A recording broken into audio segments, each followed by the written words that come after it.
tardes primero a todos y a todas. Gracias por venir a escucharme un día de agosto, que menos mal que no hay viento y que venir a hablar de un tema tan crucial como es una medida de coerción durante el proceso penal, ¿no? Así que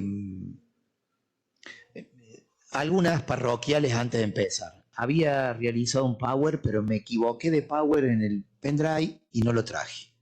Pero se los voy a mandar. Son 5 diapositivas, así que tampoco piensen que me volví loco haciendo un power, ¿no? En mis primeras charlas demoraba 2 horas dando charla y me entretenía hablando. Ahora es como que me aburro rápido, entonces a todos lados donde voy hablo menos. Porque si no uno habla demasiado y después mete la pata. Usted dijo que tal cosa y sobre todo que hay abogados del foro y después acá me van a cobrar lo que digo aquí en las audiencias, pero es lo que pienso. Eh, el título de esta charla estaba previsto como repensar la prisión preventiva nuevamente en un proceso penal que, si se quiere, debe ser netamente adversarial, ¿no? Pero bueno, difícilmente todavía hemos logrado llegar a un proceso adversarial, con algunas cuestiones hoy en día en el proceso penal catamarqueño que a mí sobre todo me preocupa de sobremanera, que ustedes la ven en los medios a diario. Todos son laburantes aquí del fuero penal, así que fíjense en que hay algunas cuestiones que ustedes tienen que ir por lo menos haciéndonos un poco de ruido. Por ejemplo, si bien yo soy un juradista, siempre he sido un juradista y creo que el juicio por excelencia es el jurado, el juicio por jurado, porque no es porque lo piense yo ni lo piense Radf, eh, cualquier otro jurista, sino que está previsto en la Constitución Nacional. Al menos en 3 artículos de la Constitución Nacional se menciona que los juicios criminales deben finalizarse por jurado, ¿no? Entonces, me preocupa un poco el tema de que prácticamente estamos condenando a personas sin juicios, por ahí un poco, porque todos terminan en abreviados, ¿no? Vieron que eso es una cuestión. Sí, bueno, se abrevió, y el juicio no se hizo. Se hizo, pero con un procedimiento absolutamente híbrido y que no debiera ser. Pero bueno, esa es una de las cuestiones que me preocupan. Y lo otro es el tema de la oralidad en el proceso penal. Con vos, doctora, estamos ahí en un curso de capacitación en donde también es como que hay un temor hacia la oralidad, que de hecho está previsto en el artículo 132 del Código Procesal Penal, que creo que también no solamente es cuando las partes lo solicitaren, dice allá en el 132, podrán llevarse a cabo las audiencias de manera oral. Bueno, no necesariamente. El tribunal también puede disponer que una audiencia sea oral y sin dudas poder llevarla adelante. A nosotros en nuestro tribunal nos ha facilitado de sobremanera la oralidad y poder llevar a cabo las audiencias en este sentido, y no solo que reduce la cantidad de hojas de un legajo, sino que además facilita la solución de las controversias, ¿no? Del conflicto penal, porque el conflicto penal no deja de ser un problema entre partes, que por supuesto que hay delitos que se van a poder de alguna manera solucionar y otros delitos que no. Donde difícilmente puede haber quizás una solución en un caso o en un delito de violencia sexual, en un homicidio. Pero bueno, como la capacidad humana es infinita, por ahí nos pueden sorprender, ¿no? Yo he visto y he tenido la posibilidad, hola Martín, he tenido la posibilidad de ver víctimas perdonar a los asesinos de sus hijos, por ejemplo. Pero bueno, es un, un tema que excede, creo, hasta lo humano, ¿no? ¿Quién estaría dispuesto a perdonar al asesino o asesina de su hijo? No lo sé. No. Pero bueno, es una, o de un ser amado, es una cuestión que, y una de las cuestiones que a mí me pareció, porque de hecho se han planteado o se están planteando algunas cuestiones, sobre todo con la nueva jurisprudencia o con la jurisprudencia de la Corte de Justicia de Catamarca y la interpretación que viene haciendo de una medida de coerción, creo yo, y creo que nadie se animaría a decir que no, la más gravosa durante el proceso penal, que es la prisión preventiva, y en donde aún rige un principio constitucional básico y fundamental, que es nada más y nada menos que el principio de inocencia. ¿Sí? Y mantener esa situación de inocencia hasta que al menos la sentencia quede firme. ¿Sí? Y conservar la libertad hasta tanto la sentencia quede firme. Y no es sencillo, no es fácil, sobre todo en nuestra provincia, donde obviamente tenemos una población todavía chica en relación a otras provincias y donde es difícil los hechos. A ver, los hechos más graves tienen una repercusión importante, eso lo sabemos, ¿no? Pero bueno, creo que el temple y debe estar en los jueces y en las juezas, y bueno, si tiene que estar libre, deberá estar libre, si no, no. Me pasó recientemente en un caso que ya voy a mencionar. Pero a mí me impulsa esta charla un poco los números. El año pasado nos visitó en la provincia de Catamarca. ¿Han escuchado hablar del Comité Nacional contra la Prevención de la Tortura? Bueno, es un ente que tiene rango legislativo, que hace inspecciones en las distintas provincias, sobre todo en los centros cerrados, pero no solamente hace inspecciones en la cárcel, sino también en cuanto al sistema judicial, al sistema legislativo. Y en mayo de este año, el año pasado, el Comité Nacional para la Prevención o contra la prevención o para la prevención de la tortura, visitó Catamarca por primera vez. Y bueno, la verdad que hizo muchas recomendaciones. Les voy a mandar el informe también, ¿saben? Les voy a mandar el informe para que lo tengan porque es de nuestra provincia, son nuestros números, son nuestras cosas, porque por ahí hablamos de muchos institutos, pero yo creo que llegó la hora de empezar a hablar de qué es lo que hacemos nosotros, cómo funcionamos nosotros y que en muchas cosas estamos atrasados a otras provincias y en otras estamos muy avanzados en relación a otras provincias. Le estoy hablando de provincias como Buenos Aires, Córdoba, ¿sí? O sea, todo es un equilibrio, ¿sí? Tenemos que saber empezar a equilibrar y saber también reconocer que nosotros hacemos un laburo profundo, fuerte e importante en materia de construcción jurídica dentro del proceso penal y del proceso penal. Ahora, del proceso penal y del derecho penal. Ahora, fíjense en algo. El año pasado, este año, en mayo del 2023, el Comité Nacional contra la Tortura, que tampoco hace falta que esperen a que yo se lo envíe. Si ustedes googlean en este momento y ponen Comité Nacional contra la Tortura y entran a informes y ponen Catamarca, sale el informe. ¿Estamos de acuerdo? En ese informe, a mí me llamó mucho la atención y la verdad es que me impactó un poco.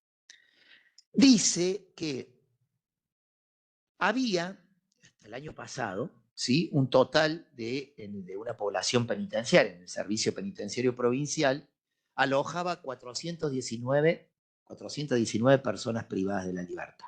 ¿Bien? De esas 419, 212 eran personas procesadas. ¿Sí? Hola chicos.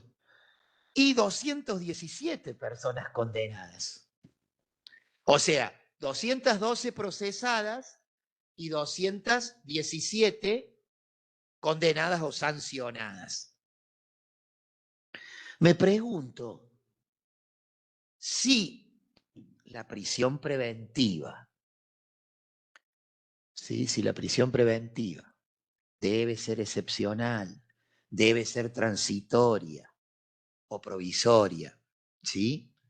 Y todas estas cuestiones, ¿sí? Vení, sentate acá, sentate acá. No, bueno. Entonces, si la prisión preventiva debe ser provisoria y transitoria, ¿cómo es posible que los guarismos o los números, ¿sí? Al año 2022, ojo, pueden haber crecido, pueden haber disminuido, estamos en el 2023, sean de 217 en el Servicio Penitenciario Provincial, 212 personas procesadas y 217 condenadas. Por supuesto que la población mayoritaria es la de varones, ¿sí? Que es sobre las de mujeres, ¿no? Por supuesto que ahí habrá, algunos me contestan, bueno, ahí también están contados los federales, sí, sí, es verdad, seguramente que están los federales, ¿sí? Pero es chico, no es en relación a el provincial. Entonces, solamente una diferencia de 5 personas es lo que hace las procesadas de las condenas. Entonces, el sistema penal argentino, latinoamericano, ¿no? Esto no es una novedad. Y el provincial no solo que pica carne, sino que pica carne inocente, ¿no? Entonces, por allí es una cuestión netamente a revisar, creo yo, me parece trascendental y fundamental y que nos debe hacer un poco de ruido. Entonces, a partir de esto, a mí me pareció muy importante empezar a analizar.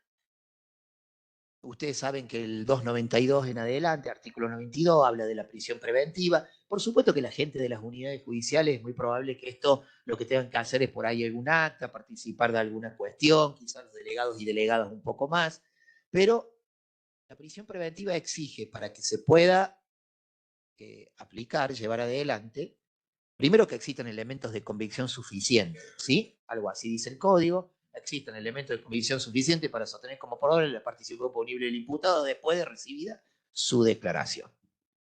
¿Bien? Y a su vez tiene que tratarse de un delito que obviamente no sea posible que sea de ejecución condicional o que se le aplique claramente prisión en suspenso, en adelante, que lo que subsiste es la prisión. A ver, lo que subsiste, la condena existe, ¿sí? La prisión en suspenso, la condena existe. Lo que se suspende es la prisión, nada más. La condena está, ¿sí? Porque por ahí la gente dice condena, se fue en libertad. No, es una condena. Uf, con todo lo que eso implica, ¿no? Y las consecuencias que trae. Entonces, que no sea posible una posibilidad de condena de ejecución condicional y que a su vez exista obviamente peligros procesales, ¿sí? Peligros procesales que pueda entorpecer la investigación, que pueda apretar a los testigos, que se pueda fugar. Bueno, todo eso, ¿sí? O sea, al momento de solicitar la prisión preventiva en audiencia, por favor, ¿sí? Antes se hacía por escrito, ¿no? En Córdoba, por ejemplo, la prisión preventiva la dicta el fiscal, lo cual sigo discutiendo con mis colegas y amigos cordobeses cada vez que voy a dar alguna charla para allá, diciéndole, no, nosotros estamos más adelantados que ustedes, al menos nosotros el juez de control de garantía, pero durante muchos años, al menos en algunos fallos he visto, esto con mucho respeto, le digo, no es una crítica a nadie, pero se ponía dictar la prisión preventiva y listo. Se dictaba la prisión preventiva y al menos pensábamos, interpretábamos que era por 2 años. ¿Sí? Porque el máximo de la prisión preventiva es 2 años. Ya vamos a ver de dónde. Ahora, ¿qué pasó? ¿Qué pasó con la jurisprudencia de la Corte de Justicia? Bueno, a mí me llamó, hay varios fallos, Juárez, Villalobos, a mí me tocó trabajar en el primer libro de jurisprudencia de penal de la Corte de Justicia, que ahora estoy trabajando sobre el segundo, por eso tengo como muy fresco el tema del segundo tomo, por eso estoy muy fresco sobre ese tema, y un fallo particular es el fallo Cardoso. El fallo Cardoso. El fallo Cardoso no solo que habla de la prisión preventiva, no solo que habla de la prisión preventiva, sino que, a su vez, voy a ver si, bueno, no lo voy a buscar acá. Hay un párrafo que a mí me llamó, no me llamó, y me parece que llama a este título que me pareció en esta charla, repensar nuevamente la prisión preventiva. Porque el fallo Cardoso dice, en uno de sus párrafos, miren señores, así, ¿sí? El plazo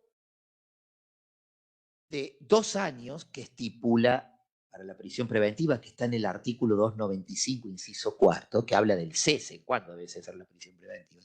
Ese plazo no es un plazo, es un plazo, dice, perdón, el plazo de 2 años es un plazo máximo. No es un plazo mínimo que deba cumplirse en toda su extensión, incluso el de su eventual prórroga, con su eventual prórroga. Entonces le está diciendo a los operadores, la Corte de Justicia de Catamarca, miren señores, pónganle en plazo a las prisiones preventivas. No le dice otra cosa, si le dice que ese no es un plazo mínimo que deba cumplirse en toda su extensión, entonces le está diciendo póngale en un plazo a las prisiones preventivas. Es un mensaje a los jueces, ¿no? Y sobre todo a los operadores del derecho, del sistema penal, en este caso. Y me parece lógico, razonable y extremadamente importante. ¿Por qué? Porque si a mí me van a privar de la libertad durante el proceso penal, no solamente que me tenés que decir que el delito es grave, ¿sí? Es grave porque la pena en abstracto no es suficiente para dictar la prisión preventiva. Pueden leer, si quieren, el fallo Loyo Fraire de la provincia de Córdoba, pum, que llegó a la Corte Suprema de Justicia de la Nación y les dijo a los jueces del Tribunal Superior de Córdoba, cuidado con esto. Entonces, si a mí me van a privar de la libertad durante el proceso penal y me van a mandar al servicio penitenciario, aún siendo inocente, justifícame por qué. Tiene que ser fundamente. Entonces, no solamente me tenés que decir, miren, mirá, vos te vas al servicio penitenciario, mire, señor juez, voy a pedir la prisión preventiva del señor Daniel Vélez, ¿sí? Porque no solo que ha cometido el delito de homicidio agravado por el uso de arma de fuego, sino que además existen, ¿sí? Lo cual obviamente no es posible que la condena sea de ejecución condicional, sino que además existen riesgos o peligros procesales que me llevan a solicitar esto, porque el señor ha tenido una fuerte reyerta con la víctima, vive en el barrio, además ya ha tenido otras causas penales las cuales se encuentran juzgadas y se encuentran con sentencia firme, tiene antecedentes penales, tiene un buen nivel adquisitivo, corre riesgo de fuga porque la pena es grave. Todos los riesgos que a ustedes se les ocurran pueden darse en ese aspecto para poder dictar o poder solicitar, no dictar, para poder solicitar la prisión preventiva y el juez evaluarlo y poder disponerla. ¿Sí? Pero esto la Corte de Justicia lo dice durante, incluso en Cardoso, incluso en Juárez, incluso en Villalobos, por ejemplo, y otros más, dice durante los primeros momentos de la investigación se justifica y puede llegar a justificarse porque está todo a flor de piel, vamos a decirlo así, todo el peligro está latente, se puede justificar, obviamente, siempre que existan riesgos procesales, ¿no? Que además admiten prueba en contrario, como decimos los bogas, esto es el juris tantum, ¿no? Entonces, eh, el defensor te puede absolutamente contrarrestar los peligros procesales o los riesgos procesales. Totalmente.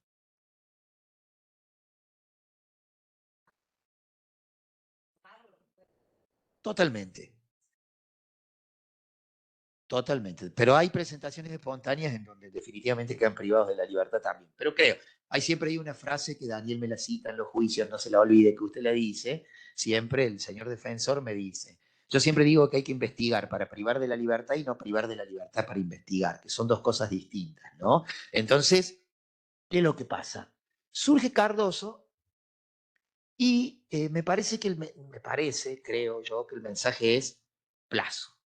Porque en la mayoría de los sistemas procesales, la mayoría, en muchos del país, no en todos, la prisión preventiva tiene plazo. 2 meses, 3 meses, un año, 12 meses, 10 meses. Tiene un plazo. porque no puedo tener a una persona todo el tiempo privada de la libertad. Perdón. Además, si quieren hacer una investigación más profunda con los costos que eso genera para el Estado, ¿no? Una persona privada de la libertad sale guita, ¿eh? Mucha guita. La pagamos nosotros. ¿Sí? Entonces, eternamente privada de la libertad, mientras tanto se tenga que desarrollar el juicio, o hasta que se desarrolle el juicio. Entonces, Cardoso dice esto, ¿no? No es un plazo mínimo que deba cumplirse en toda su extensión, incluso con el de su eventual prórroga, ¿ok? Incluso con el de su eventual prórroga. Entonces, fíjense en ustedes que este mensaje tenemos que acatarlo, porque estamos hablando de la libertad de la gente. Y no es posible que los números o las estadísticas nos digan que hay 212 personas procesadas sobre 217 condenas. Es mucho. Es mucho. Sí, te escucho, Astrid. Ahí cuando habla de un plazo y a veces las el peligro procesal, digamos, que uno tiene que acreditar para lograr la privación de la libertad de forma preventiva, digamos, eso contempla la parte de la investigación. Ahora, también es necesario resguardar la aplicación de la ley sustantiva, porque podemos traspolar esos mismos criterios. Utilizamos, bueno, tengo una persona que por X causa, digamos, uno corre peligro de que entorpezca la investigación, amedrante testigos, bueno, de alguna manera interfiere en ese punto. Pero cuando llegamos a ese punto, está el otro también que es necesario resguardar, que es ahora la aplicación del juicio se desarrolla normalmente, que toda esta evidencia que hemos colectado en la investigación efectivamente pueda producirse en el juicio y convertirse en prueba. Y a veces también con el tema de las demoras, y ahí hay varias causas, porque primero hay causas institucionales, digamos, que escapan a veces las fiscalías, no tienen el personal suficiente, no tienen material, bueno, un montón de cuestiones que sí es cierto, nosotros podemos poner en la mochila al que se está juzgando. Pero también tenemos casos de personas que están privadas de la libertad y que ponen recursos y entorpecen la investigación de otra manera, pero también muchas veces uno observa una mala fe procesal en el sentido de discutir cosas que en definitiva hay veces que hacen el derecho puro, pero otras veces son cuestiones procesales en vez de agarrar y decir, demostrar el interés. A mí me interesa demostrar en el juicio, digamos, la verdad de lo sucedido y no estar discutiendo cosas que son, o sea, hay mala fe procesal.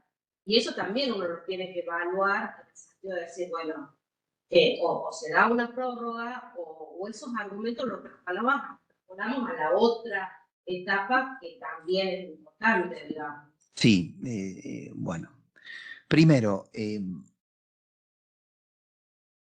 es cierto que, bueno, el sistema judicial tiene falencias, obviamente, que existen demoras y que existe también mucha cantidad, se denuncia todo, vivo en un país donde se denuncia todo, ¿no? Yo también vivimos en la cultura de la denuncia permanente, ¿sí?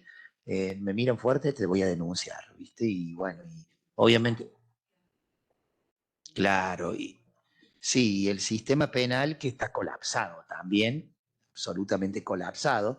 Es cierto lo que dice la doctora Astrid Acuña, no le podemos achacar eso al imputado. Las falencias del Estado son falencias del Estado. Veamos cómo las mejoramos, pero el que está preso y está preso y obviamente la privación de libertad se vive de una manera distinta a la que la persona que está libre, ¿no? Un día en la cárcel es extremadamente eterno, largo y conflictivo más que el nuestro.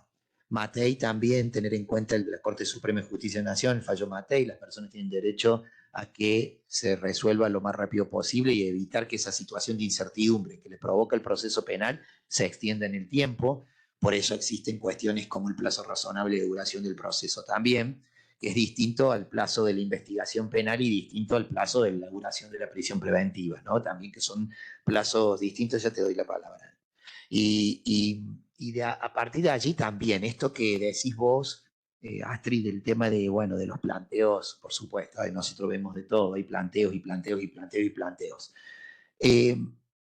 Solo decir algo en relación a los planteos por ahí que hacen las defensas, que hacen también los querellantes, que hacen también, que también por ahí incurren. Pero sobre todo la planteo la defensa. En el caso Peirano Basso, de la Comisión Interamericana de Derechos Humanos, en un informe 3508, hubo algo que a mí me llamó mucho la atención. Dicen que nosotros, los funcionarios, esto dijo la Comisión en muchas ocasiones, la Corte Interamericana, perdón, dice que cuando la defensa tiene la posibilidad de ejercer algún derecho dentro del proceso penal, sea recursivo, planteo, lo que está haciendo es un ejercicio del derecho de defensa. Sabemos que por ahí se recurren cosas que a mí me parece sinceramente que lo más yo, si hoy fuera defensor, con todo el respeto, me resguardaría todo el cañón para el juicio y los dejo que hagan. Les voy a decir algo. ¿Quién hacía algo? Un abogado muy conocido, ya extinto, un abogado, un expresidente de la República Argentina, que fue Roger Córdoba. Él prácticamente dejaba que laburen en la investigación, pero cuando iba a empezar el juicio, oh, se hacía un festín. Quizás por allí, ¿por qué? Porque la etapa penal de la investigación penal preparatoria es limitadamente contradictoria, más escrita, a veces, no debería ser oral, pero el pleno contradictorio es en el debate oral. Entonces allí, si llegamos rápido, es posible de que las soluciones sean y más eficientes, digamos, ¿no? Desde el punto de vista, pero bueno, son estrategias, sí, quería decir algo.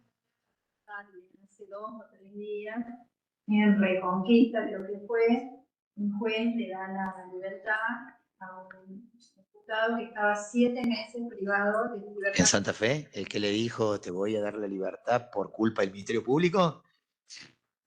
En Santa Fe. ¿Lo vieron eso? La culpa del Ministerio Público que produce peligro procesal abstracto, o sea,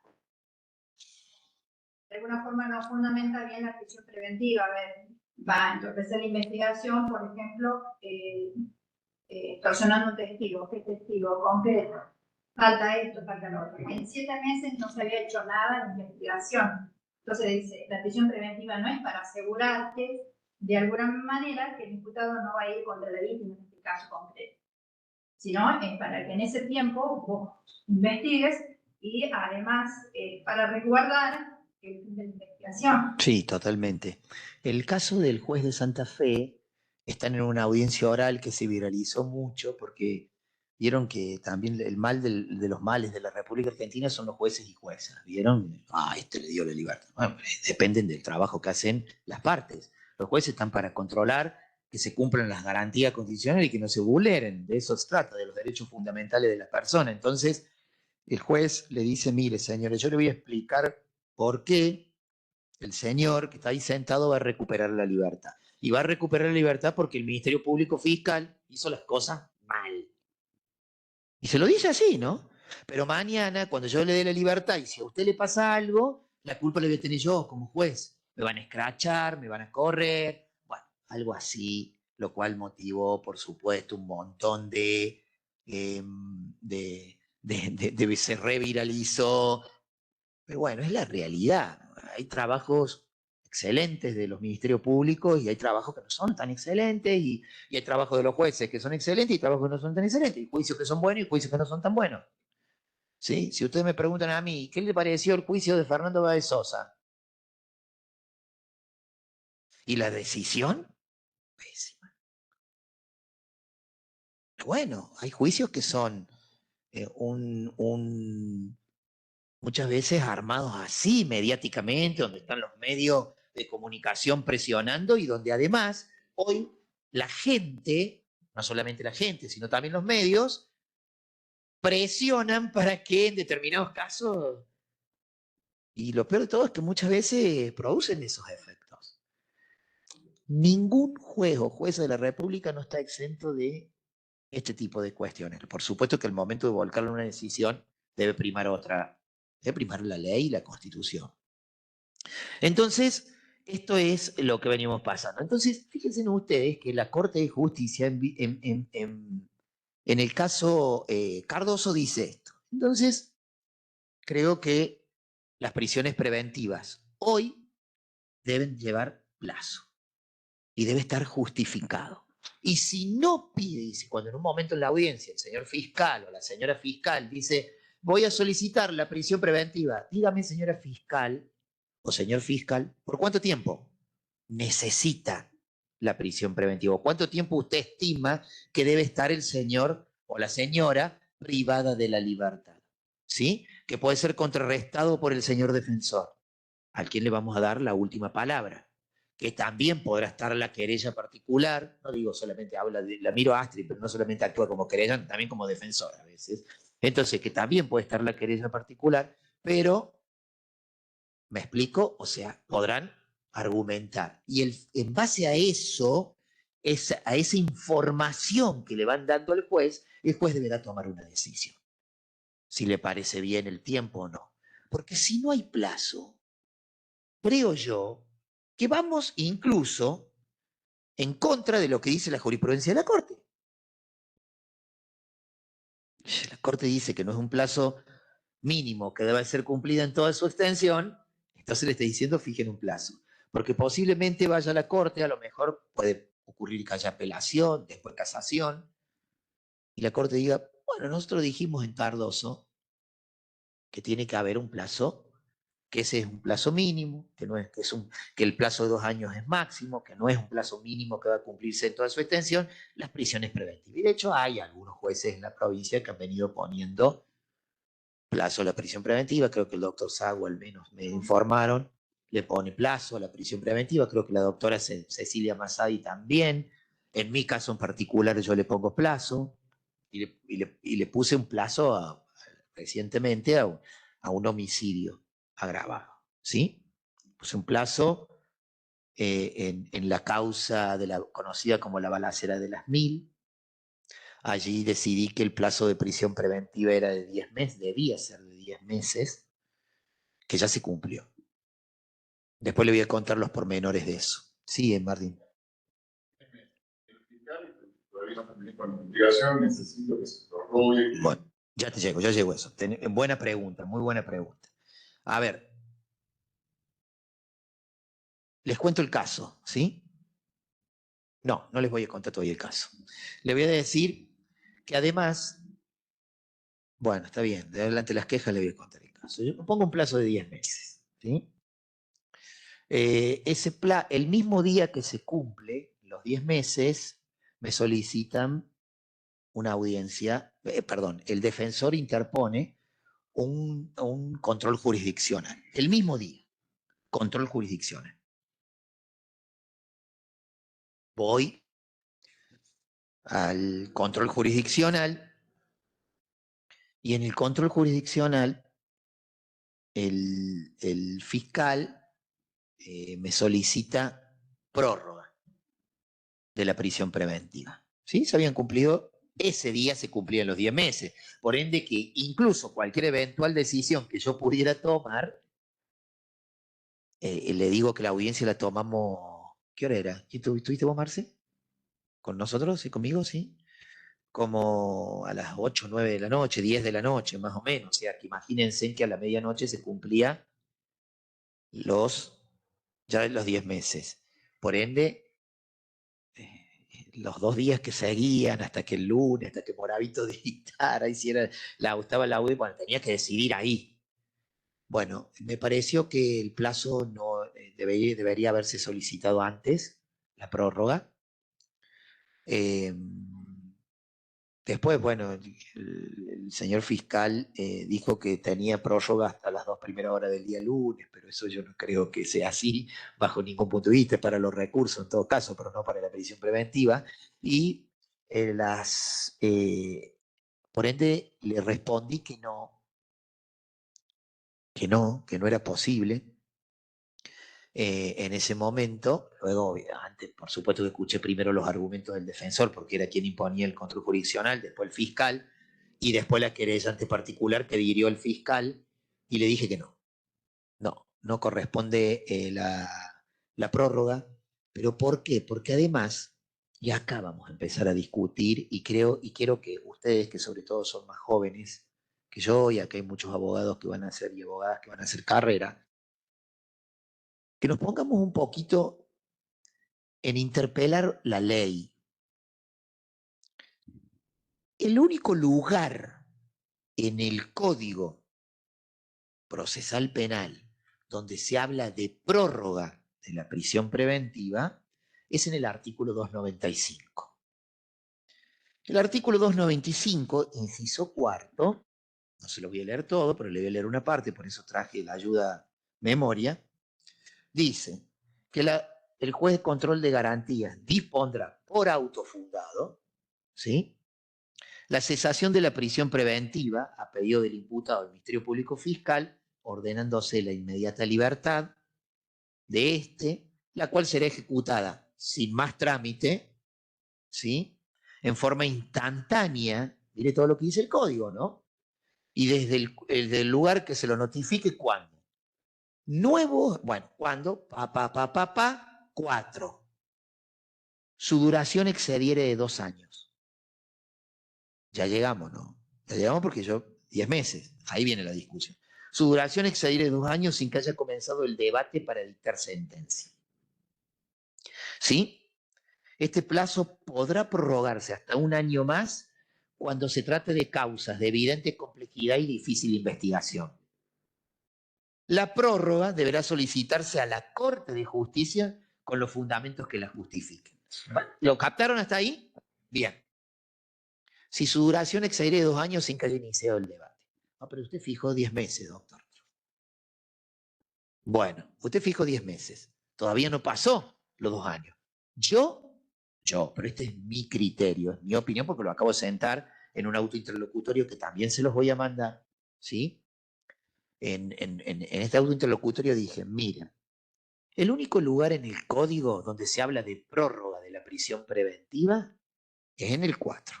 Y dice que el único órgano autorizado a conceder la prórroga, siempre que se trate de una causa de evidente complejidad y difícil investigación. No basta ya con riesgos procesales, que además deben ser nuevos riesgos procesales, sino que además tiene que ser la causa de evidente complejidad y difícil investigación. 2 condiciones para que te den la prórroga, se la debe pedir a la Corte de Justicia.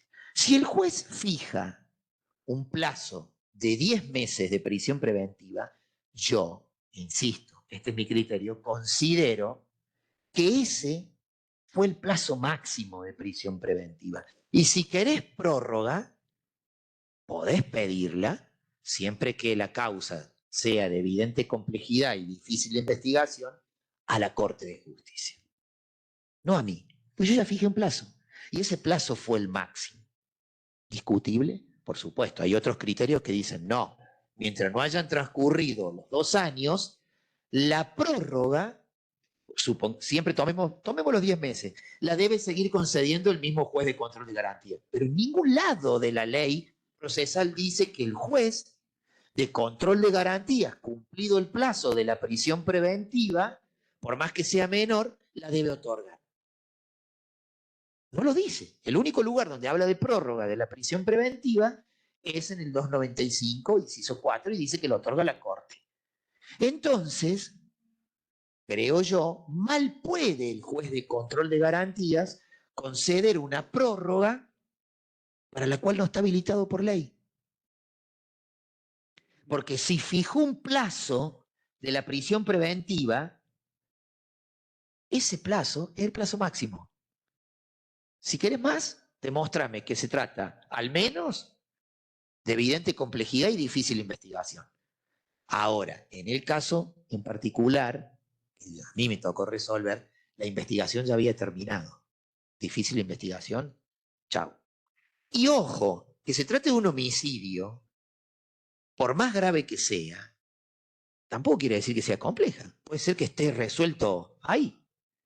Caso puntual, en nuestro fuero, que a mí me tocó intervenir. El caso de el chico que apuñaló 40 veces a la señora que salió. Bueno, eso estaba resuelto. ¿Es una causa grave? Sí. ¿Era compleja? No. ¿Era de difícil investigación? No. Entonces, tiene que tratarse. Creo yo que los delitos de violencia sexual sí tienen, por ejemplo, por sus características pueden ser complejos. Pero en este caso no. Entonces, es para que, obviamente, repensemos esto. ¿Quién es ahora? Y esto queda, porque para esto sirven estos cursos, la cuestión que después la jurisprudencia irá sosteniéndolo, y creo que en algún momento, tal vez la Corte de Justicia, si llega algún caso a su revisión, a la sala penal, podrá hacerlo. ¿En qué sentido? Antes de los 2 años, ¿quién debe conceder la prórroga? ¿El juez de control de garantía o la Corte de Justicia? O sea, si le ponemos un plazo a la prisión preventiva, ¿quién debe conceder la prórroga? ¿Estamos de acuerdo? Si llegamos a los 2 años, evidentemente no, ya sabemos que la Corte de Justicia, y que la puede prorrogar hasta 1 año más. O sea que puede durar 36 meses una prisión preventiva, al menos de lo que dice la ley. Ahora, otra cuestión que quiero que, a ver, las normas no son elementos que hablan, que dicen, hola, ¿cómo te va? ¿Qué tal? ¿Todo bien? Che, ¿cómo andas? No, son cuestiones, digamos, que están ahí, abstractas, y que nosotros tenemos que empezar a interpretar código y ver de qué manera. Porque sin duda es que resulta cómodo dictar una prisión preventiva por el plazo máximo, pero a lo mejor los riesgos procesales terminan en 2 meses. Y a la persona la tengo mucho más tiempo. ¿Se entiende? Teniendo medidas incluso menos gravosas, como hoy los dispositivos electrónicos en el domicilio, dan muy buen resultado. Ahora, también me hace ruido otra cosa. Sí. Sí.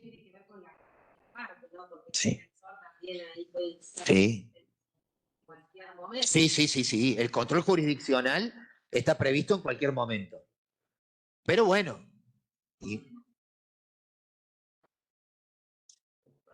código es el control jurisdiccional. 2 meses, cada 1 mes, cada 15 días. El abogado tiene su defensa, está terminada la investigación. Pero ¿sabe el desgaste que es eso, Martín? Control jurisdiccional, acá 1 mes, volver a... Control jurisdiccional, de acá 1 mes, volver a... Entonces, creo que tiene que tener un plazo. Mire, por 6 meses, el tipo va a estar privado de la libertad, ¿sí? Esto es lo que corresponde.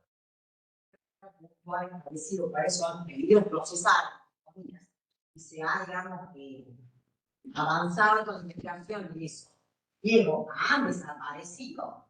Parece que los meses eso están para eso. O sea, ponerle un límite, explicar en cuanto a la investigación hace que realmente, digamos, tenga un vencimiento. Sí, totalmente, doctora. Y algo más. No quiere decir que el proceso penal no vaya a continuar. Los procesos penales van a continuar hasta su culminación. Creo que por ahí también tenemos mucho de temor, de mucho de que la persona esté en libertad y bueno, y sí, puede ocurrir. Ustedes en libertad pueden cometer un homicidio. Persona, potencialmente podemos cometer un delito todos, ¿no? Por supuesto que hay personas que se predisponen más a la comisión de un delito, pero todos podemos cometer un delito. Entonces, esa neutralización, obviamente, estar en juego principios constitucionales, convencionales de suma importancia, es sobre todo el derecho a la libertad, que no solamente hace falta ir a los tratados internacionales, a la Convención Americana de Derechos Humanos, Pacto de San José de Costa Rica, el Pacto Internacional de Derechos Civiles y Políticos, que por supuesto tienen rango constitucional y son ley suprema, sino si ustedes leen detenidamente el código, el propio código garantiza el derecho a la libertad. El 279, cuando habla de las restricciones, arranca diciendo: con las limitaciones establecidas en este código, toda persona a quien se le atribuye la participación en un delito tendrá derecho a permanecer en libertad durante el proceso. Para ello deberá cumplir con tales. Y el 280, que es clarísimo, dice: la libertad personal solo podrá ser restringida en los límites absolutamente indispensables para asegurar el descubrimiento de la verdad y la actuación de la ley. En consecuencia, toda medida de coerción se ejecutará de modo que perjudique lo menos posible a la persona y la reputación del afectado, y se entenderá siempre como acto excepcional de naturaleza cautelar y proporcional. Las palabras no son el vicio en la ley, de naturaleza cautelar, excepcional y proporcional a la consecución de los fines del proceso. Y si van al 2, si quieren ir al 2, ¿sí? El 2 dice, toda disposición, ¿sí?, de la ley que cuarte la libertad personal o limite el ejercicio de un derecho o facultad concedida a los sujetos del proceso o establezca sanciones procesales debe ser interpretada restrictivamente. No hace falta citar que la Corte Interamericana en el caso Bayarri dijo tal cosa, Namoeo dijo otra cosa, que acá dijo tal cosa, que la Corte Suprema de Justicia de la Nación dijo tal cosa, Matei dijo tal cosa. El código lo dice. Entonces, el análisis hoy debe ser este. Tiene que ver, como dijo la doctora, a mí me pareció muy importante y algo que es la actividad de las partes. Yo no tengo como juez o jueza, ningún interés en el proceso. Punto. Tengo que controlar que se cumpla con lo que dicen las garantías constitucionales, por eso nos llaman jueces garantistas, ¿sí? Y con lo que dice la ley. Y que la actividad de las partes esté dentro del marco de lo permitido y que toda solicitud que se efectúe se justifique. Si no, no. Si no, no es posible. No, el trabajo no es de los jueces, el trabajo es de las partes impulsan el proceso. Y por supuesto que tiene que haber una actividad proactiva de los jueces, es decir, señor, usted me pide la prisión preventiva, sí, ¿por cuánto? Por 2 años, por el máximo. Dígame por qué. Y capaz que está justificado el máximo, ¿eh? Guarda, ¿eh? Está justificado. ¿Por qué? Porque acaba de cometer un femicidio el señor. La mató. Tenemos la filmación y la fotografía. Perfecto. ¿Pero no le parece que deberíamos ir al juicio rápidamente? La prisión preventiva, ya está resuelto el caso. Ah, no, pero tenemos que pedir prueba. Sí. Recibo, pero esto lo digo, insisto, con mucho respeto. Hay tiempos muertos en los expedientes. Hay tiempos muertos en los expedientes o en los legajos. Estoy analizando un caso ahora, ante un planteo de prescripción que me pidió el señor defensor. ¿Sí? El hecho se cometió, un homicidio en riña. ¿Sí? Se cometió en una fecha. Pasó más de un año para tomar declaración indagatoria. Y después pasaron 2 años para tomar la segunda declaración indagatoria.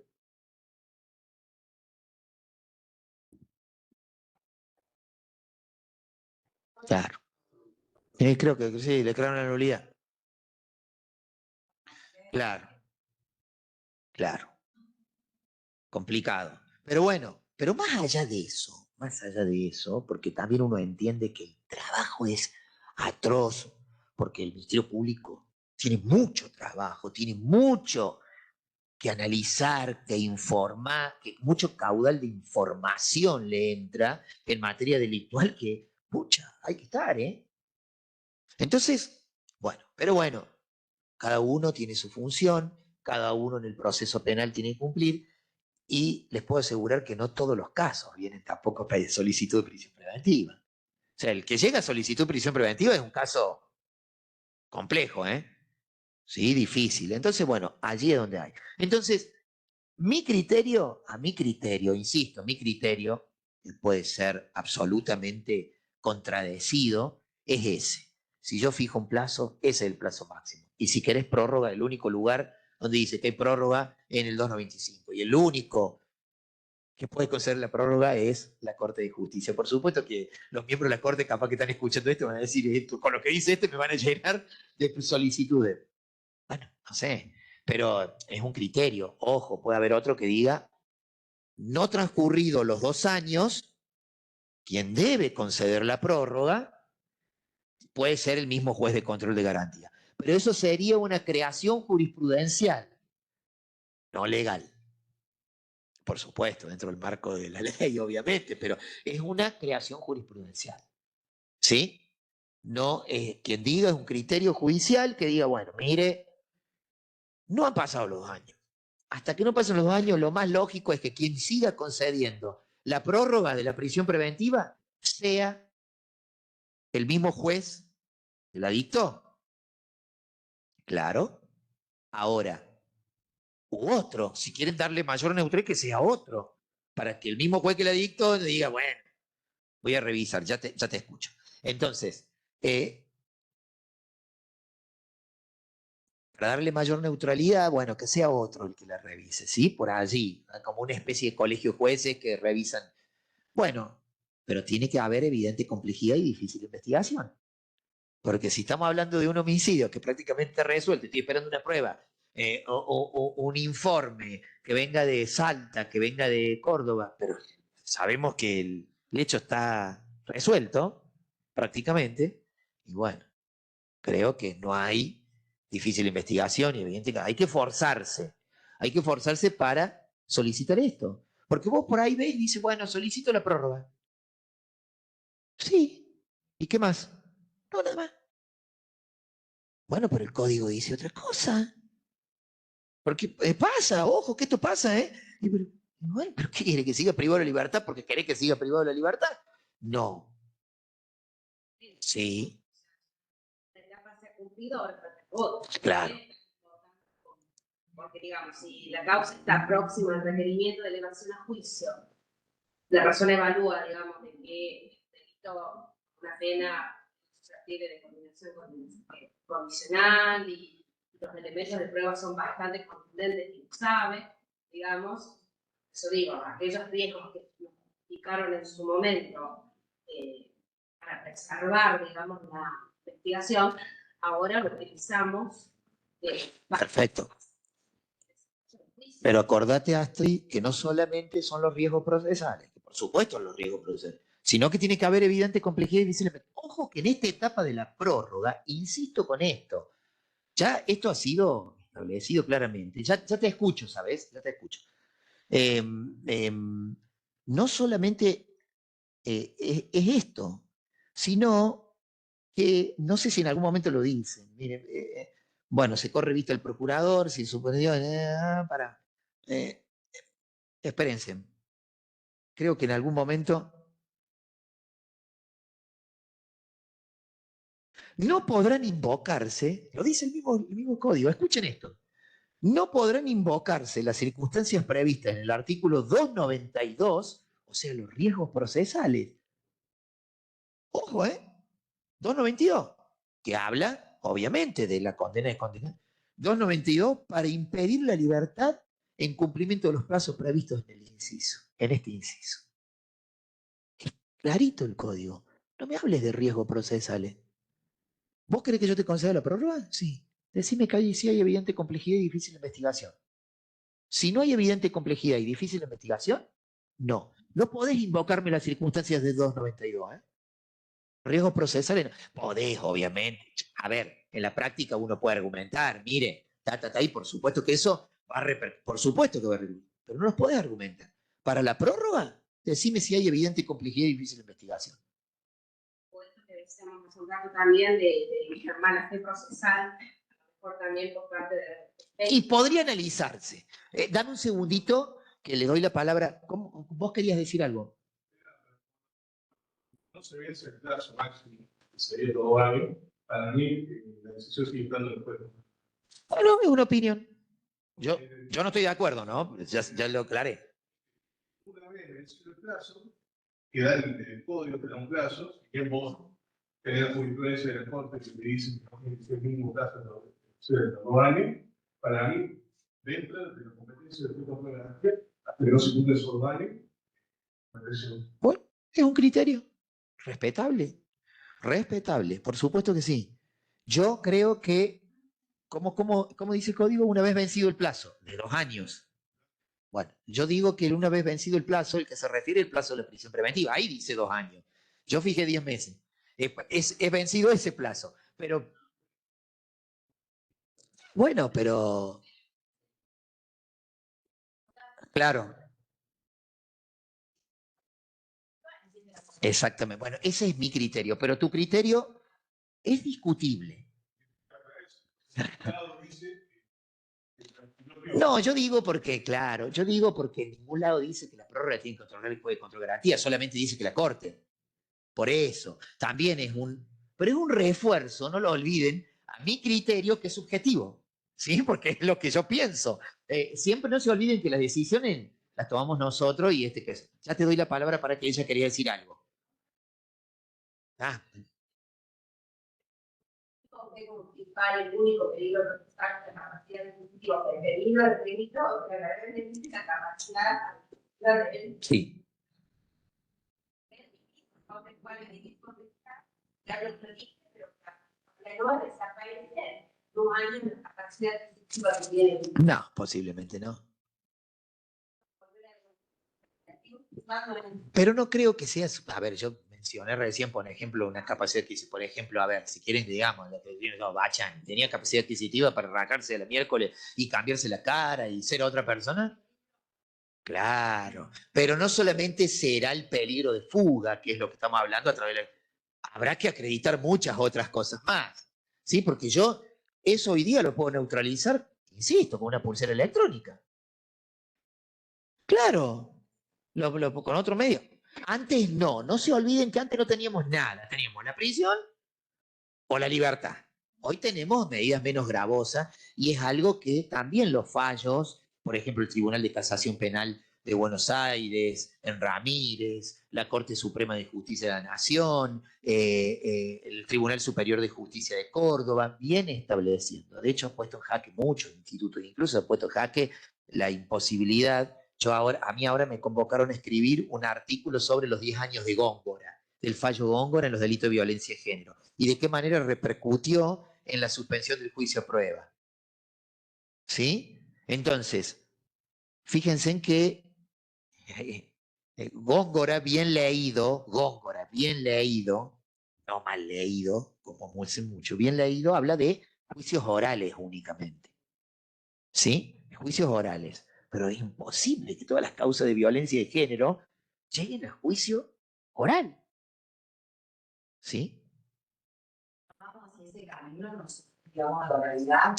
No, me refiero al juicio. El juicio siempre es oral. Eso es otra cosa. La oralidad no es otra cosa. Si no me refiero, habla de juicio, ¿sí? Y no todas las causas pueden llegar a juicio. Entonces, hay muchas causas que, por ejemplo, una amenaza porque estaban peleándose la parejita, ya me fui del tema que estaba charlando, pero bueno, una amenaza porque a ustedes les pasa, estaba peleándose la pareja y nunca más se volvieron a ver, pero la causa se denunció, se pusieron restricciones y es posible que en algún momento siga. Un cachetazo que no minimizan, por favor, no minimicemos la violencia, simplemente esto o algún tipo de delito que sabemos que no volvió, que fue por ahí que no volvió, porque ha pasado. ¿Qué es un delito de violencia de género? Sí. Pero muchas causas quizás imponiendo la primera restricción, después no vuelven a cruzarse más y después vos decís, nunca más se volvieron a cruzar. No pasaron 2 años, ¿qué hacemos? Reservamos, archivamos. Y no le diste una respuesta a la víctima. En cambio, con la suspensión del juicio de prueba sí le diste una respuesta a la víctima. Y le dijiste al procesado, señor, haga algo en este caso. No estamos hablando en todo, no estamos hablando de una violencia sexual, no estamos hablando de lesiones gravísimas. Dependerá del caso. Sí, difícilmente, no te olvides, aparte, hay una cosa también que utilizamos erróneamente.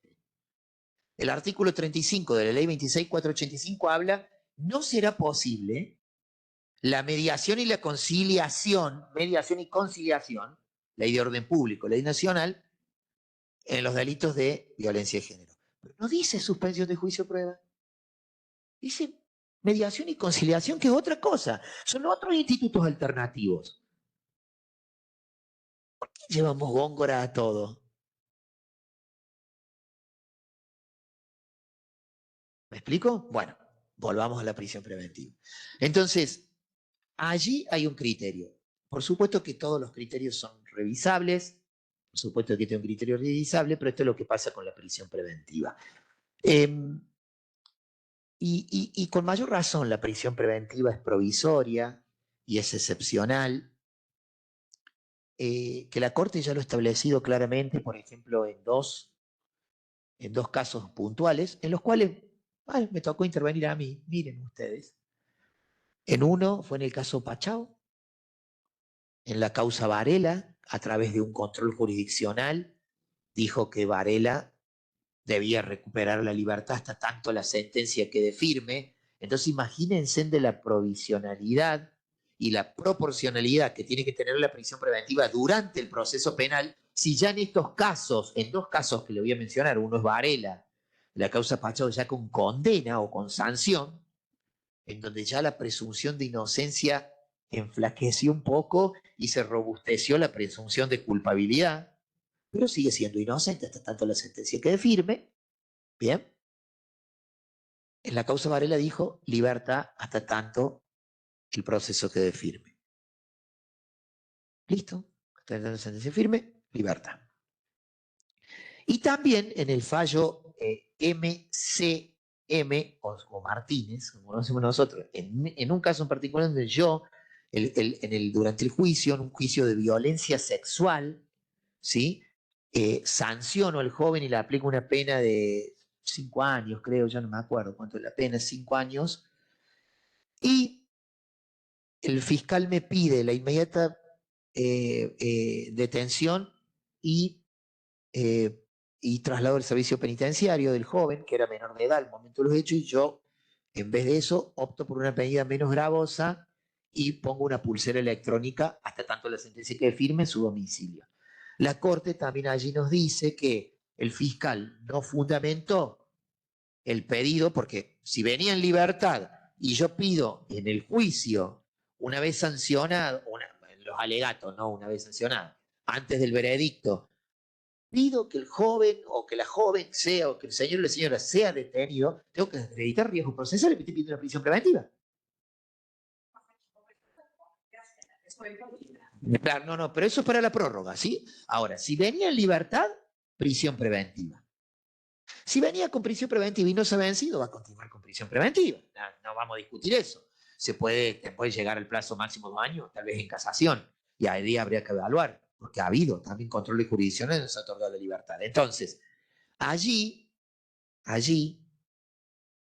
lo que tengo que hacer es acreditar los riesgos procesales y el juez tiene, en una suerte de juez de control de garantía, verificar.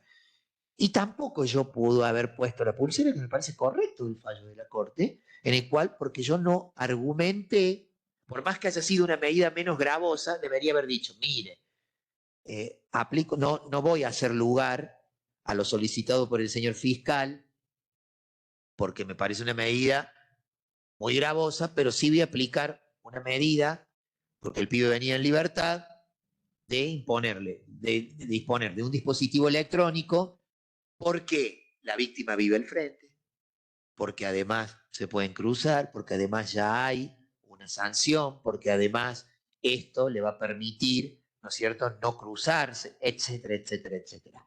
Entonces, la Corte dice, incluso la medida, por más que sea menos gravosa que aplicó el juez, se transformó en una medida, en una pena anticipada. Bueno, por supuesto que... Usarán distintas barras, donde dice que si hay condenas, sí o sí tiene que, porque el pueblo lo dice. Mire, y lo dijo mi querido y recordado Mario Juliano, y el extinto y inmemorable Mario Juliano, que era una institución, que era un juradista, que era extremadamente respetuoso de las garantías constitucionales, y dijo, después del dictado el veredicto del pueblo soberano, tiene que ir preso. Y de hecho lo dijo, siempre me olvido, Harfurch. Harfurch dijo en las capacitaciones que hicimos por violencia de género, el pueblo quiere que la persona se vaya así. Bueno, ¿cuál es la diferencia de los juicios técnicos? Pero bueno, lo cierto es que a partir de, creo que la discusión más fuerte que se dio, y a partir de allí fue el disparador de permanecer en libertad hasta tanto se agoten los recursos, fue con, antes, con Grassi, con el padre Grassi, ahí se empezó a discutir. el famoso fallo de Grassi, que continúa, creo que continúa preso, no sé si recuperó la libertad. Bueno, a partir de allí se recibió de abogado el padre Grassi, entonces, bueno, que ya no es padre, me imagino, ¿sí? Pero bueno, le quedó el padre Grassi. Carrascosa también.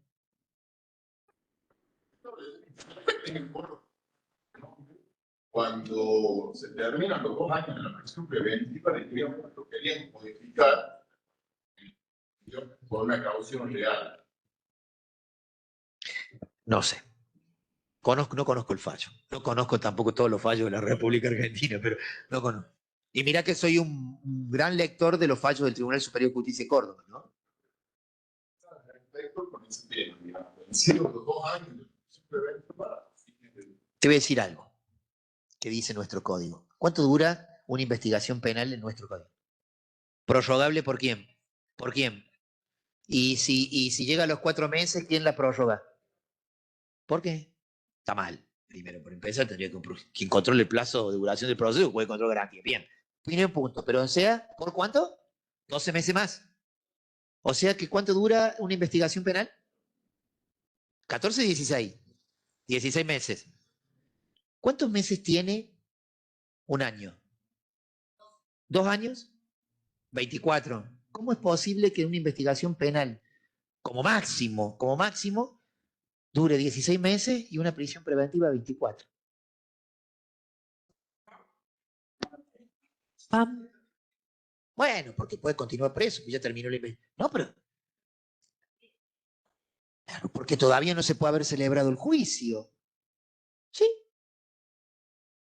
Pero una medida de coerción grave, la más grave, puede durar más que todo lo que dura la investigación penal. Después queda la etapa del juicio, ¿no? Eso siempre dicen que esos casos son notorios. Mientras estés privado de la libertad son fatales. 337. Recuerden eso, ¿eh?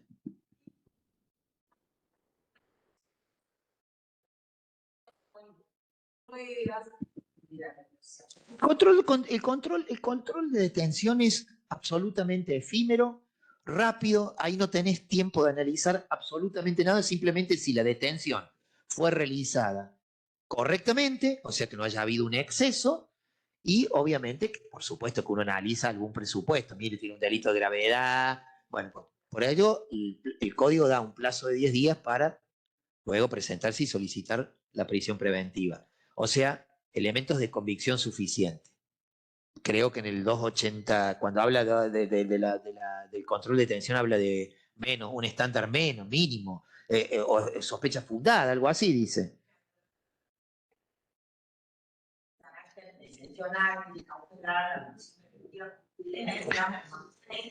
Siempre que haya motivo bastante para sospechar, dice.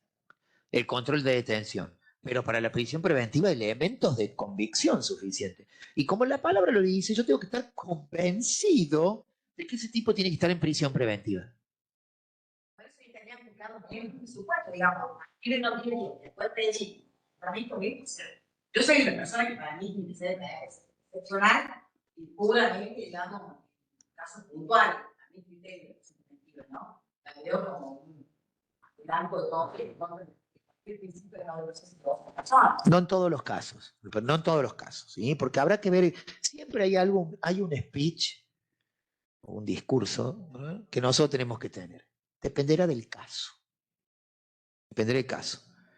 Pero hay casos que están resueltos rápidamente, ¿eh? Casos que están resueltos rápidamente. Rápidamente. ¿Por qué no optar de última? Que no deja de ser prisión. No se olviden, si la Corte dice que una pulsera es una pena anticipada y que se convierte en prisión preventiva, poner una pulsera también tiene que estar justificado en audiencia. Cuando voy a la audiencia de prisión preventiva, digo, no, mire, no hay una medida, que eso será un laburo del defensor, contrarrestar de que pueda haber una medida menos gravosa y que en este caso funcione demasiado bien. Primero porque, insisto, tener una persona privada de la libertad, el Estado es garante. Y si esa persona que ha pasado, y mucho, después termina siendo absuelta, pasa.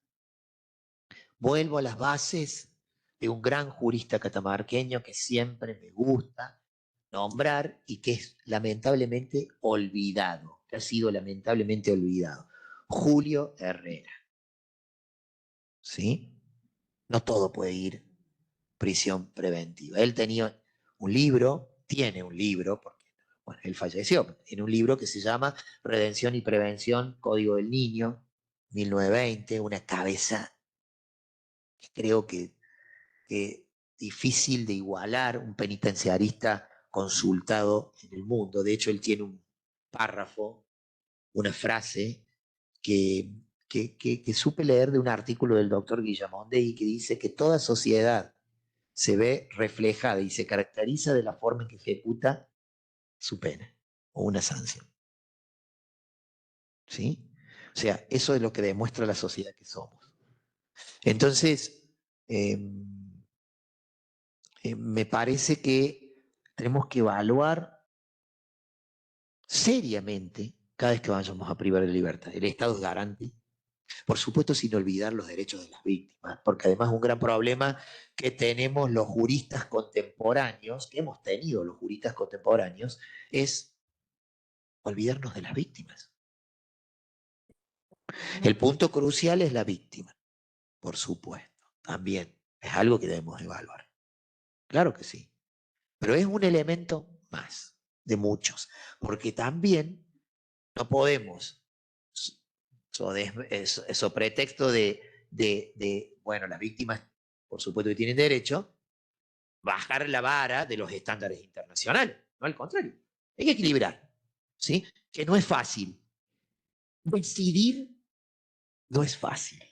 De última es como dicen por ahí, como me dicen mis colegas, los defensores en todo el país, cada vez que voy a capacitar, qué sé yo, me dicen, bueno, lo de las partes es un laburo que tenemos que justificar, importantísimo, que tenemos que justificar, pero la decisión es crucial, es terrible. Uno tiene que decir para dónde se inclina o a dónde se inclinó la balanza. Y después justificar. Por supuesto que sí. Y fíjense si hubo algún riesgo. En estas dos causas, en estas causas en donde se liberaron las personas, 3, Varela, Martínez, Aragón, están cumpliendo con las restricciones. Nadie se fue. Nadie mató a nadie. Tocamos madera, esperemos que no. Todos son riesgo. Privar de la libertad también es un riesgo. Porque si lo matan y después resulta, no, las pruebas no eran suficientes. Hubo casos. Hay muchos casos. Todos queremos traer al sistema penal argentino el sistema anglosajón o el sistema yanqui. Porque allá aplican pena de muerte. Ya lo dije en reiteradas charlas. No todos los estados aplican pena de muerte y de hecho cada vez se viene aboliendo más. De hecho, la ciudad de Tennessee hace poco acaba de abolir la pena de muerte. Punto. Y estamos hablando de uno de los que más ejecuciones tiene, Texas, en donde está el corredor de la muerte. Bueno, sí, la mayoría son negros y latinos, además, los que ejecutan, pobre, ¿viste? Porque, bueno, los gringos van poco a la cárcel, como nosotros. En muchas ocasiones, la población escarcelaria, si ustedes la ven, no lo digo yo, lo dicen las estadísticas, vayan al Ministerio de Justicia y Derechos Humanos de la Nación. La mayoría son gente que no tiene ni siquiera el primario terminado, ¿eh? Ojo, no quiere decir que no hayan cometido un delito. La mayoría son pobres, son jóvenes cada vez más chicos y pobres, de los sectores más postergados y vulnerables. Bueno, es un trabajo del Estado profundo que hay que hacer también, pero bueno, es la realidad, es lo que es, como dijo en algún momento Berbisky. La cárcel es la villa con rejas, ¿eh? Bueno, no sé si era tan así, pero algo debe haber conocido quien fue durante muchos años el presidente del Centro de Estudio Legal y Social, o conocido como CELS. Algo debe saber. Así que bueno, en ese caso, el perro Berbisky dijo esto. Pero bueno, no sé, cuestiones a discutir, a discutir. Yo generalmente me interpelo en muchas cosas. Hoy, con mi madurez jurídica, ¿hubiese tomado la decisión que hace 10 años tomé en relación a una determinada persona? Capaz que sí, capaz que no, no lo sé, dependerá del caso, de la situación, del momento, de la gravedad. La gravedad no solamente es un parámetro para dictar una medida de coerción, hay muchas otras cuestiones más que analizar. La idea es volver a repensarnos dentro del sistema penal. Porque como decía Neil Christie en su libro Una sensata cantidad de delito, ¿sí? Si queremos sociedades cohesionadas debemos mantener una institución penal chica, pequeña, ¿sí? Pequeña. Y utilizar el derecho penal para los casos más graves, que es lo que decía Julio Herrera. Si un pibe por primera vez comete un delito, dependiendo obviamente de la gravedad del delito, no lo mandes a la cárcel, ponelo a laburar de última y que la guita que gane de eso vaya a una caja que sea del Estado para indemnizar. Así decía él, ¿no? Prisiones preventivas injustas o condenas por error judicial, que hay muchas. Porque cuando privamos la libertad podemos joderle la vida a alguien. Y gravemente le podemos joder la vida a alguien. Hay negros en Estados Unidos que están en el corredor de Texas 30 años presos. Y después salió uno y dijo, no, no fue. Ha habido muchos. Por eso existe el principio, el proyecto Innocence. Bueno, también nos ha pasado a nosotros. Y de hecho acá ha habido casos. Algunos casos en los cuales las personas están privadas de libertad y después se fue a juicio y terminaron absueltos. No, ¿quién se va a recuperar de eso? Con todo lo que implica estar preso, ¿eh? Estar preso no solamente es tiempo,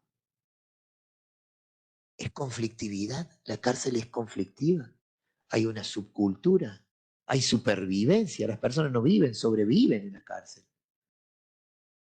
¿Sí? Hay jefes de pabellones, hay torturas. Pasa en las cárceles de Latinoamérica, hay violaciones. A veces con miedo a volver, o sea, denuncio, vuelvo y el lugar es exactamente el mismo, el jefe de pabellón es el mismo, abusos aberrantes. Terribles. Y hay denuncias, muchas. Si tuviera que contarle anécdotas de personas que han venido a verme cuando yo era secretario hace muchos años atrás de juzgado de ejecución penal, hechos terribles, que si uno presta atención, te das cuenta que realmente ocurren. Lo que pasa es que dictamos una prisión preventiva y una sanción y no olvidamos. ¿Y cómo lo recuperan a las personas? Bueno, Gabriel García Márquez tiene un libro, que a mí es otra frase que yo utilizo bastante, media repetida, pero no me canso porque creo que hay que machacar con esto. Tiene un libro que se llama Crónica de una muerte anunciada. ¿Sí? Bueno, yo digo que la reinserción social en la República Argentina es la crónica de un fracaso anunciado. Se recupera el que puede. Nada más. Como decía Michael Foucault también, si quieren lo pueden leer porque es muy lindo, se llama Usted es un peligroso, de Michael Foucault, una entrevista que le hacen a Michael Foucault, y él dice, la cárcel fue creada para castigar, ciertamente que sí, fue creada para castigar y recuperar. ¿Castiga? Ciertamente que sí. ¿Recupera? No. Y estamos hablando. Entonces, si la cárcel no recupera, si la prisión preventiva, bien justificada, corresponde, tampoco nos garantiza de que una persona, no digo que quede en libertad, y existen medidas menos gravosas, pero que garantizan que el debate se vaya a realizar y después el castigo se va a tener que materializar, obviamente. ¿Y en dónde? Y en la cárcel si corresponde, porque la prisión es una discusión, el castigo y la prisión son discusiones de años, ¿no? Como decía Radbruch, lo único que hemos logrado mejor en el derecho penal, digamos, es la cárcel, entre comillas, ¿sí? Con todo lo que implica. Porque las cárceles en Latinoamérica son más propias de las mazmorras del siglo XX, del siglo XVI, que una cárcel. Vayan a una cárcel, vayan a ver una cárcel, vayan a esta. No, eso ya lo vamos a arreglar, lo que pasa es que está rotito. A ver. Las personas están privadas de la libertad, no de estudiar, de trabajar, de condiciones dignas, de detención, de tener un... Anda a ver lo que es. Ahí mandamos nosotros a la gente. Bueno, hay que trabajar sobre eso. Hay que volver no solo a repensar la prisión preventiva, sino repensar la sanción y repensar, ante todo, el sistema penitenciario.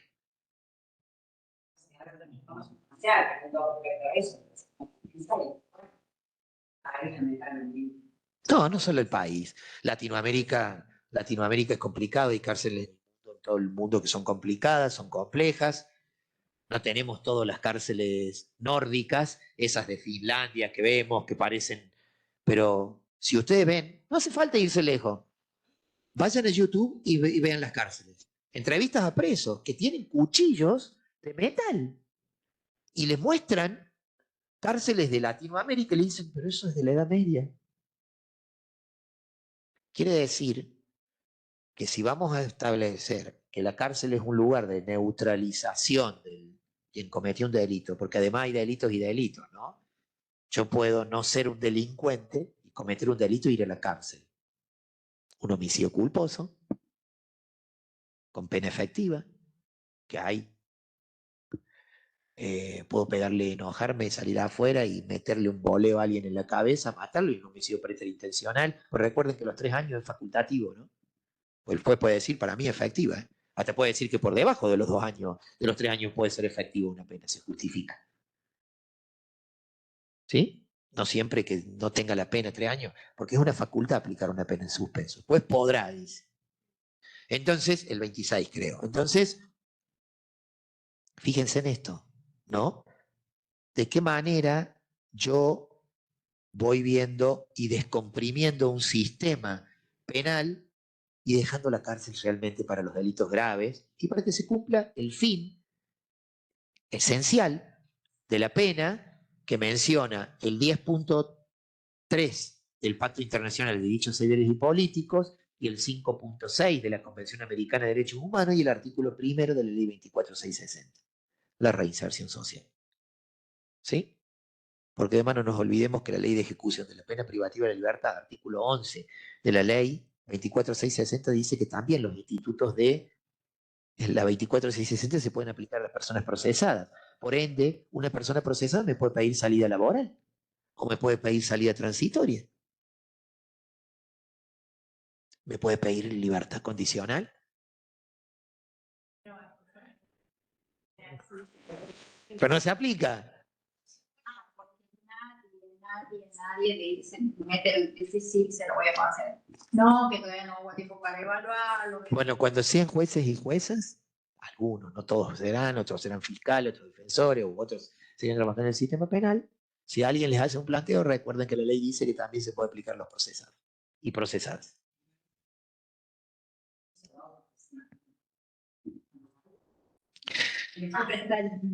Creo que nosotros, este es mi mensaje final, porque ya me cansé de hablar.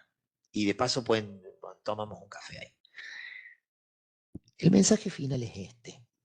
Bueno, menos mal que nadie se levantó, quiere decir que están entretenidos y entretenidas.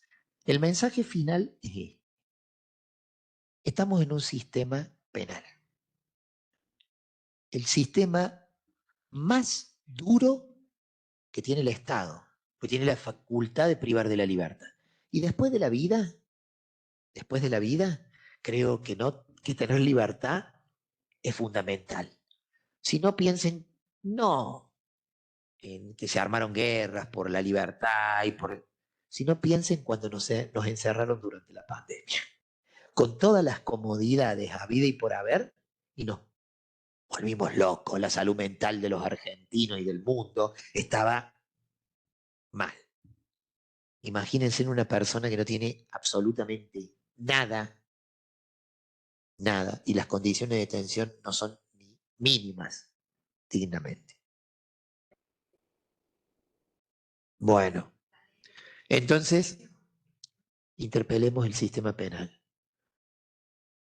Tengo un libro, que se lo voy a mandar, también creo que lo tengo por ahí, WhatsApp, que los otros días daba una charla para México y de México me lo mandaron, pero no se consigue, no se consigue, está agotado. Neil Christie es un criminólogo noruego.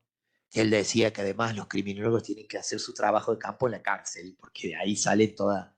Entonces, insisto en volver, si creemos en valores, dice él, como la bondad y el perdón, tenemos que mantener instituciones penales pequeñas. Si queremos sociedades cohesionadas, civilizadas, la institución penal debe ser pequeña. No significa, yo no soy un abolicionista, pero sí creo que me enrolo más en la postura del reduccionismo del derecho penal. No soy punitivista. Tampoco creo que los delitos no tengan que castigarse, deben castigarse cuando han sido cometidos. Pero no solamente existe la prisión como pena o la reclusión que aún está vigente en el código, aunque ya no se aplica. No solamente existe clásicamente prisión sí o prisión no. Existen otras alternativas.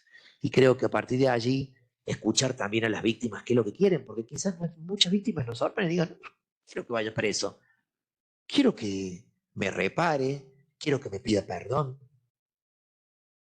quiero que, porque si vamos a concederle derechos a las víctimas, Góngora, juicios orales, o no vamos a disponer una suspensión de juicio a prueba simplemente porque el fiscal me dice que no, impidiéndole a la víctima que me diga que sí, capaz que la víctima me dice que sí. ¿Qué me merita? ¿Por qué yo como Estado me apropio del conflicto y digo no? ¿Por qué violencia de género?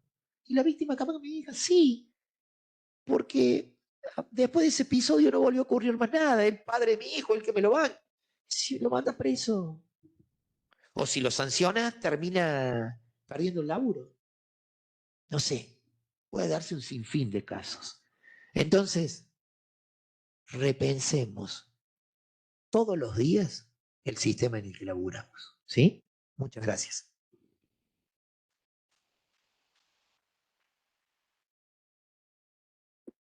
Ahí tienen para tomar café, che, si quieren tomar un café y después se van con la panza llena.